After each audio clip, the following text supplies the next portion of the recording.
Magandang umaga, kumusta po? Narito po ulit ang update natin para sa lagay ng ating panahon ngayong umaga po ng March 2, 2024 na kung saan sa ngayon po ay mas bumaba pa ng kaunti ang hanging amihan at ito po ay umiihip na dito po sa northern part ng Northern Luzon habang ang shear line ay nandyan po ngayon sa northeastern part ng Cagayan at easterlies pa rin ang hangin na umiihip po sa Visayas at Mindanao at sa ating long-range forecast, wala pa rin pong bagyo na nakikita na tatawid dito po sa ating bansa hanggang po sa susunod na 2 linggo.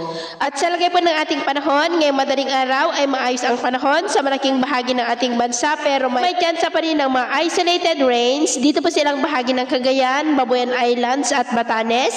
Dulot po yan ng amihan at shear line. May mga isolated rains rin sa ilang bahagi ng Quezon, Caraga, Zamboanga at Sulu Archipelago. At mamaya ay sisikat po ang araw sa malaking bahagi ng ating bansa pero dahil sa amihan at shear line ay maulap pa rin po ang kalangitan with isolated rains dito may Cagayan, Isabela at ilang bahagi ng Apayao, maging po sa may Aurora at ilang bahagi ng Quezon. Ganon din po sa Eastern Samar, Dinagat Island, Agusan del Sur, Oroquita, Bislig at Sulu Archipelago, maging dyan po sa may Romblon. At mamayang hapon, posible po ang mapag-ulan pa rin dito po sa ilang bahagi ng Cagayan Valley, lalo na po dito sa Cagayan. Epekto po yan ng amihan at shear line, maging po dyan sa may Sulu Archipelago, posible rin ang mga isolated rains mamayang hapon.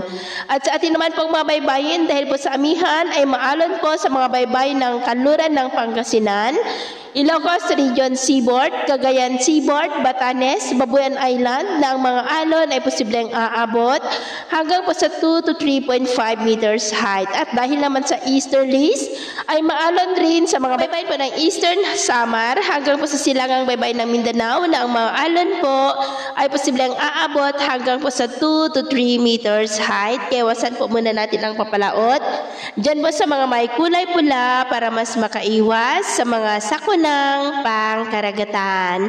So, yun po ng latest update natin sa araw na ito. Ako po muli si James na nagsasabing sa kahit na pagsubok po na darating sa ating buhay, huwag po tayong mawawalan ng pag-asa. Thank you and God bless.